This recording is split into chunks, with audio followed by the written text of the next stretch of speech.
How's it going, Ding Dongs? Welcome back to Ding Dong Drift. So today's video, we're test fitting a new product for LS400 and Celsior guys. There's a new product coming for that. Quite a few products coming for that. The only person I know of with an LS400 that isn't completely clapped out and falling apart is Dan, DTM Powder. Check him out on Instagram. He does good powder coating. He's done plenty of powder coating for me, including my subframe for the SC, and I'll be bringing him some other subframes as well. So we're test fitting a new part for LS400s, and I'm also picking up a engine hoist to finally do the FRS's swap. Finally do the swap and start parting out the white FRS. Yeah, I'm almost there. I got a mile and a half left. I'm in the hellhole that is Naperville. Yeah, I got the Grille right there. I also brought the 3D scanner just in case there's something something else to scan. So we'll see. Well, I pulled the rookie mistake again and I forgot to turn the mic on. So this is a voiceover. But as you can see, I'm at Dan's shop and we're talking about how different it looks now. Because he painted the whole thing black and white, which looks sweet. He's currently fumbling with the grill, trying to take his OEM grill off. And I can't remember what I was talking about because this happened like a month ago. That's a grenade. That's cool. He said he bought that, I think. You can just buy diffused grenades. Oh, he got a 3D printer finally. He got an A1 Mini and he's been 3D printing stuff. That looks like a part of a plumbus, but it's actually a tool to take the center lock thingy off of his tri-spokes. Dude, he modeled this in Bamboo Slicer, which is insane. Like, he used the little shapes in Bamboo Slicer to model this. Insane. Why would anybody do that? But props to him for achieving it. Yeah, now I'm just talking about his car because it's insane. Like, look at this. Relocated the shock towers so he could slam the car even lower. The car is literally touching the ground.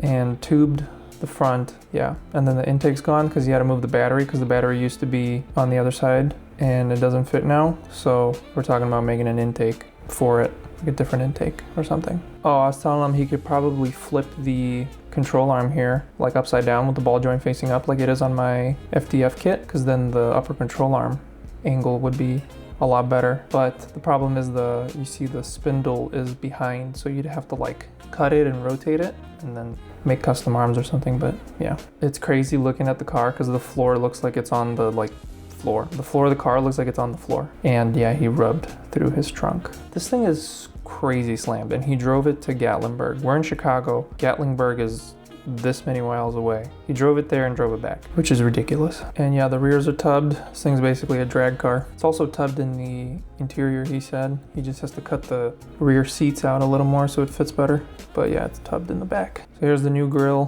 Fits right in perfectly. No issues whatsoever, except the print is bad. This is a bad print. It fell over because I didn't support it. It didn't fall over, but it was like wobbling at the top. So I reinforced some of the stuff on the new print that I'll show you at the end of this video. And then this is when I realized the mic isn't on. What a fucking rookie mistake. All right, I'll talk about it afterwards. Yeah, I'm gonna have to voice over the whole thing. I just forgot to turn the mic on. Sick. Everything works. You put some screws in here? I did not. Okay, let's see if it fits in the car. I mean, it should not like this all work. all, but it's like a press-in seal, and I don't want to just take it out. Dude, sick. For a first try, dude. I mean, even like this, I'm like, oh, I should probably grab the screws before. Here we go. We got it installed. Let's loosely, yeah. So there's no screws holding it at the top. There's only screws at the bottom. But it looks like it fits absolutely perfectly. Mint. Mint. Dude, that looks so good. And the fit is perfect. If we had all the screws in, this would be flush. Yeah, I do. But besides that, it's absolutely perfect. Check this out. Look at the paint on this Z, dude. That's sick. So I have something like this that I'm working on, and something like that I'm working on, also for Z's. So stay tuned for that. Here's some of Dan's powder work. That looks freaking amazing. Cover that back up. It's not my car. But I'll probably be testing parts on this car pretty soon. This is mainly what I'm here for though. So time to get this into the truck.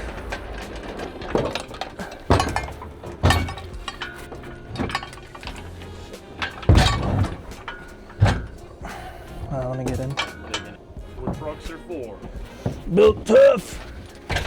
I know that's Ford. The only thing that sucks is that won't fit. Oh. Yellow tape around it? Oh, it like flips out? Yeah, watch.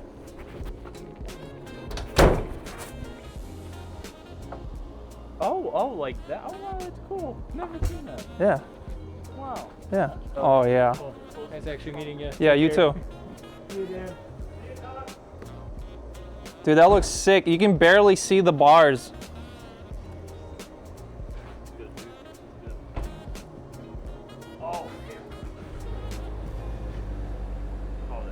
Yeah, that's dope. All right, it's a couple days later. We're back at my house. As you can see, the weather is beautiful. I took the day off and tomorrow to try and do the swap. Obviously, that's not gonna be in this video because that would just make a really long video, and that's not the point of this video. But I just want you guys to hear what this engine sounds like. The only thing I'm contemplating right now is, do I pull the white car in, pull its good engine, push it back, and then push the black car in, or drive the black car in? Or do I pull the bad engine out of the black car? Yeah, that sounds like way more work. Because if you pull the bad engine out, then I have to push the car out, then drive the white car in, and then pull that engine out, and then push the black car back in. All right, first let's get the SC started. Let's see if it will even start. I think I had a charger here. Yeah.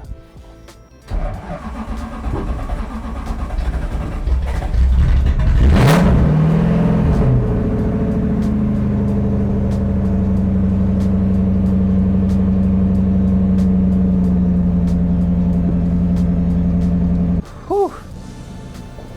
Stinky. All right, that works. All right, let's see if this still starts.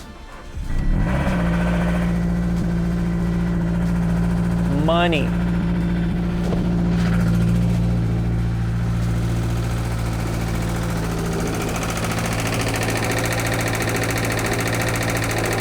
Oh my God, look how much the engine is shaking.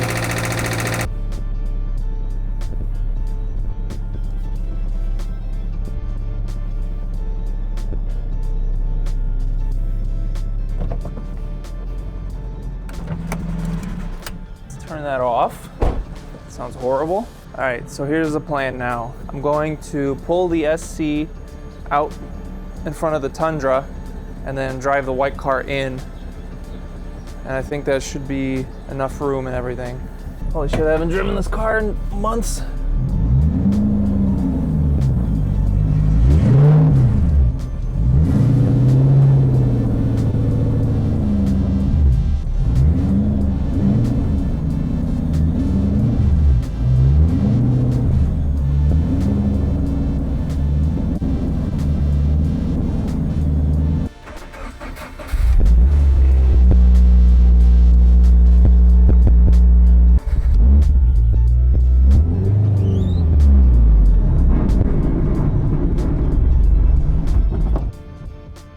Not want to drive.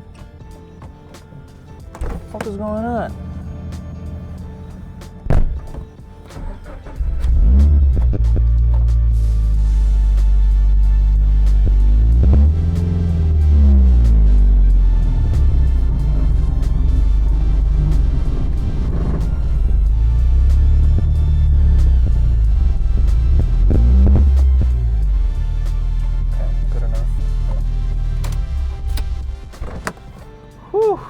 That was rough.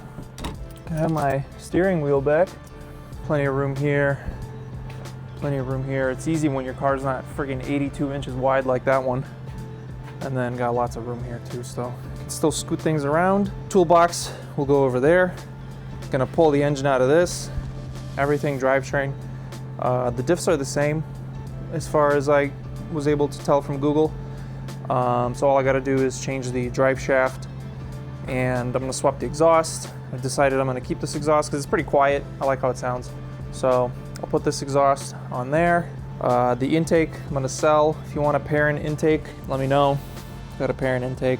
But yeah, besides that, everything looks like it's gonna be pretty easy. The engine's super easy to access. There's literally nothing around it. Like, it's just wide open. There's so much room in this engine bay, which is why I wanted to put a 1UR in it, but just don't have the means right now. Don't have the space to store another engine. I already got this one here. Next video will probably be the swap because I'm doing it today and tomorrow.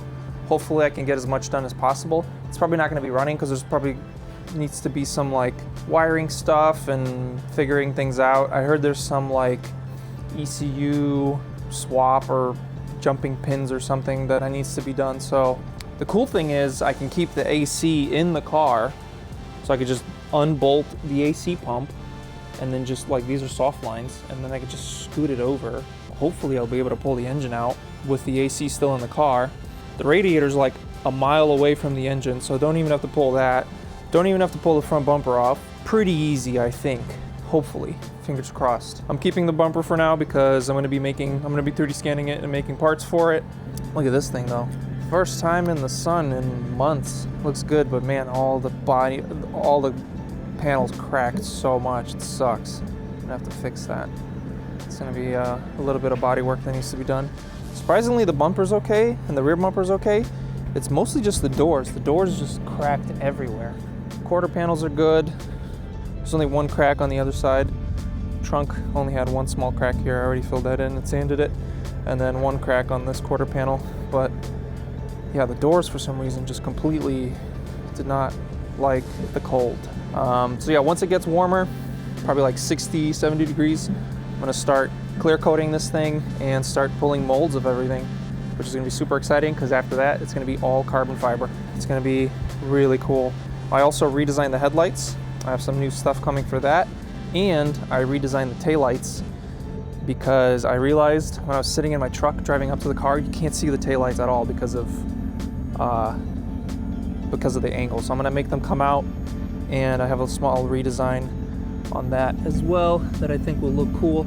That's also gonna tie into the bar that's gonna go across the trunk, I am gonna do a light bar.